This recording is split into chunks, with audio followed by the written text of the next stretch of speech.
그리고 이제 아까 우리 한글이라는 것은 자음 가지고 하나 예를 들면은 니은이라는 이 모양을 가지고 있으면은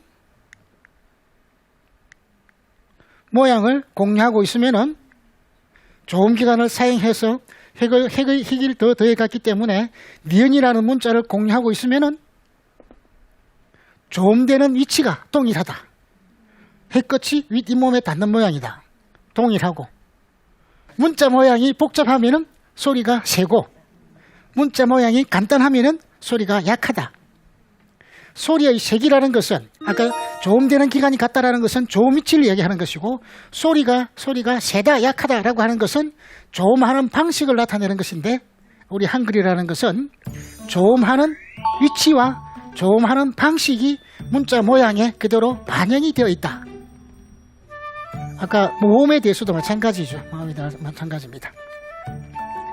그 다음에 만든 시기를 알 수 있는 유일한 문자이다. 만든 시기를 알고 그 어떻게 만들었는가라는 것에 대한 설명을 하고 이거는 국보의 단계가 아니고 인류보의 단계입니다. 인류보. 그런 것은 어떻게 문자를 만들었다라고 하는 설명해 놓은 책은 인류가 딱 하나 가지고 있습니다.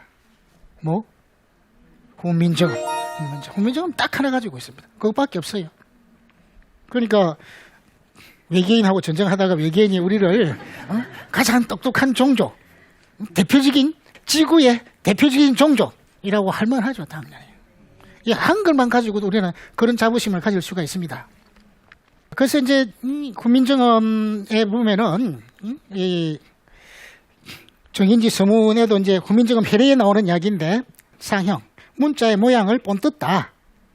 그러나 자방고전이다 라고 해서 전이 무엇을 뜻하는지 모르겠는데 전문이라고 하는 문자라고 할 수도 있고 뭐 그런지 모르겠는데 자방고전이다 라고 이제 표현이 나오는데 이 자가 글자의 모양이 아니겠느냐라고 추정을 합니다.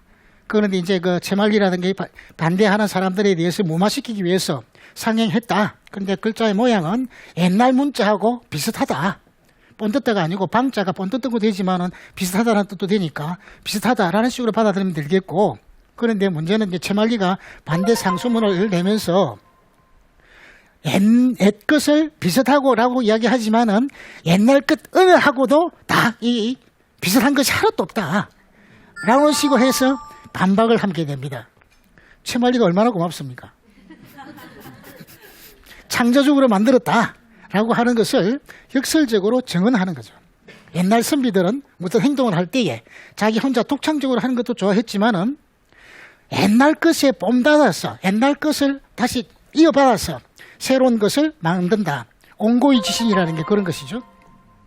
그렇게 해가지고 옛날 근거를 두고 새롭게 해서 만들었다 해야 되는데 이 한글이라는 것은 완전히 새로운 것이다 라고 하면서 채말리가 반대 상수문을 하는데 얼마나 채말리가 고맙습니까? 그런 걸 해주는 건 고마운 거죠. 고마운 거.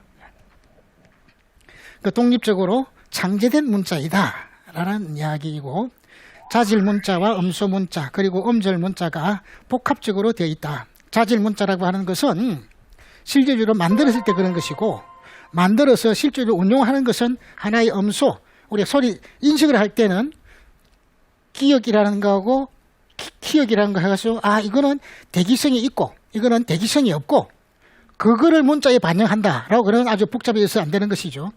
음소 문자 차원에서 만들고 또 그리고 실질적으로 쓸 때는 어떻게 합니까? 기억에다가 아라는 거 하고 미음이라는 거 하고 감이라고 해서 음절 단위로 묶어 쓰였습니다. 거기다가 주기조사 이가 붙으면은 감이 해가지고 우리는 감이 맛있다라고 발음을 하지만은 여러분 감이 맛있다고 발음을 하죠. 물론 말하기 좀 장난참하게 해서 감이 맛있다, 값이 비싸다라고 할 수도 있겠지만은 값이 튼튼하다라고 할 수도 있겠지만 발음할 때는 값이 비싸다, 감이 비싸다, 감이 맛있다라고 할 수 있는데 발음하는 대로 적을 수도 있고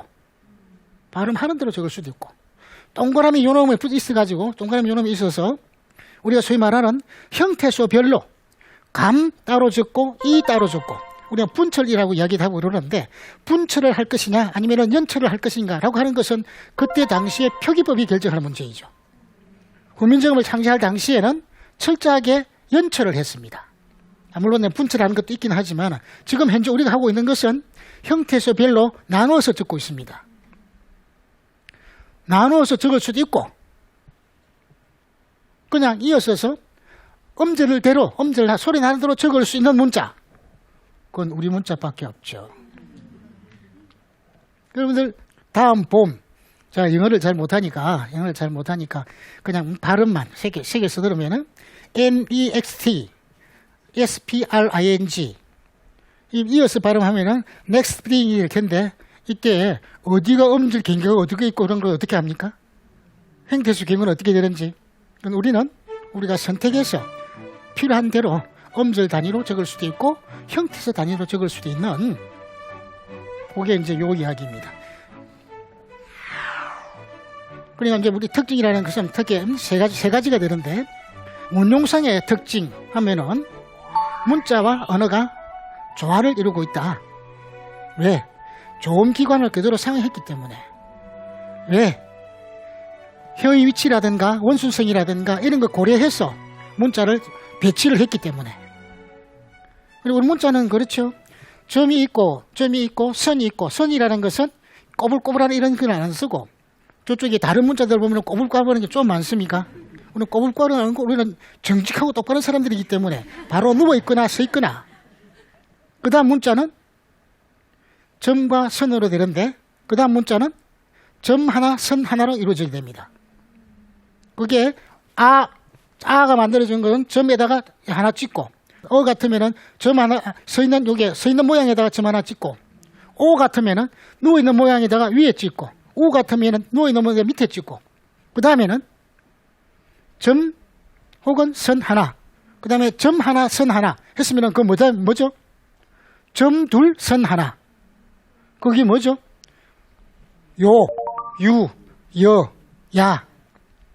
요, 유, 여, 야 하면은 이 문자들은 만들 때는 안 그랬습니다만 지금은 다 선을 쓰니까 이거 짝대기, 점이 짝대기가 한데 이것들은 다 어떤 몸이죠?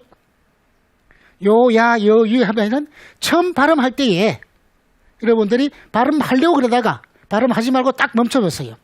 야를 하려고 그러다가 아를 안 하고 그거 한 멈춰보고 요를 하려고 그러다가 오를 발음 안 하고 딱 멈췄으면은 그 모양이 똑같은 거죠. 점 두 개가 딱딱 있으면은 지금 뭐죠? 지금식으로 하면은 소위 이 모음으로 시작되는 이중모음들입니다. 이중모음. 그 다음에 간단한 건 뭐죠? 점 하나 선 둘. 점 하나 선 둘. 저게 이 하는 그런 것이고. 그 다음에 지금은 잘 안 쓰니까 그냥 빼버리고. 훈민정음은 가장 간단한 점 하나, 선 하나. 그랬다가 점 하나, 선 하나 합치고, 그 다음에는 점 둘, 선 하나 합치고, 그 다음에는 점 하나, 선 둘 합치고, 요렇게 해서 조직적이고 체계적이라는 것이죠. 그렇게 만들었습니다. 자음은 어떻게?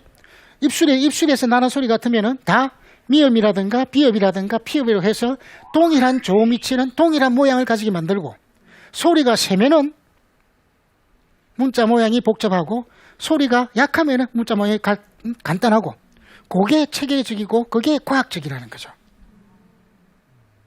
혹시 다른 사람이 야 한글이라는 것이 아주 뭐 과학적이고 체계적이고 뭐 이러던데 너 무슨 말인지 내용을 아냐? 하면은 지금 내가 말하는 그거를 조음 되는 위치하고 그 음가하고 문자가 같이 나간다. 어떻게 같이 나가냐? 이렇게 다른 사람한테 설명 못하면은 여러분들 내 강의 들은 자격이 없습니다.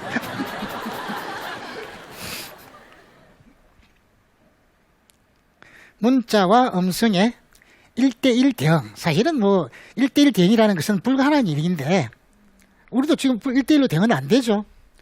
그러니까 왜 하면은 오이도 왜, 우에도 왜, 오에도 왜 해서 한 문자가 하나의 음가에 대해서 세 개의 문자가 동일한 발음을 하게 되는데 지금 여기 나이신 분들은 좀 구분을 하는지 모르겠습니다만은 젊은 층이나 30대, 40대 이하 되면은 뭐 이것도 애고 저것도 애고 애하고 애가 개구도에서 구분이 되는 게 안 되죠. 그거는 문자가 세월이 흘러서 엄가가 변화했기 때문에 그런 것이고, 처음에 만들 때는 문자와 음성이 1대1로 대응한 지구상의 그 흔적을 찾아볼 수 있는 유일한 것이었다라고 이야기를 할 수가 있습니다. 그래서 우리 한글이라는 것은 동그라미를 만들뭘 해가지고, 동그라미를 사용해가지고, 소위 표기를 할 때에 그 기본형을 밝혀 적기도 하고, 발음하는 대로 적을 수 있기도 하는데, 기본형을 밝혀 적을 수도 있고, 소리 나는 대로 적을 수도 있는데, 그거는 우리가 그때에 마음대로 선택해서 이렇게 할 수도 있고, 저렇게 할 수도 있는 지구상에 있는 유일한 문자이다. 그리고 이제 음절 단위로 할 수도 있고, 음수 단위로 할 수 있고, 소리의 관계가 문자에 그대로 반영이 되어 있어서 우리는 자질 문자다라고 이야기를 할 수도 있습니다. 한글이 왜 조직적이고, 왜 체계적이고, 왜 과학적이라고 하느냐라는 것의 출발점은, 한글이라는 것은 소리의 이치와 문자의 이치를 조화스럽게 하고, 소리의 관계가 문자의 관계에 그대로 반영스럽게 하고, 그래서 동일한 조음 이치이면은 동일한 모양을 공유하고, 소리가 세면은 문자 모양이 복잡해지고, 소리가 약하면은 문자 모양도 간단해지는 소리와 문자의 1대1 대응, 이것이 바로 우리 한글이 가지고 있는 지구상 어느 누구에게는 문자 학자한테도 포함됩니다. 어디에서나 자랑할 수 있는 우리 한글의 조직성, 과학성, 체계성이다. 우리 글을 쓰면서 여러분들은 쓸 때마다 세종대왕 고맙습니다, 세종대왕 고맙습니다 하시면서 쓰기를 바랍니다. 그동안 강의 듣느라고 수고 많았습니다.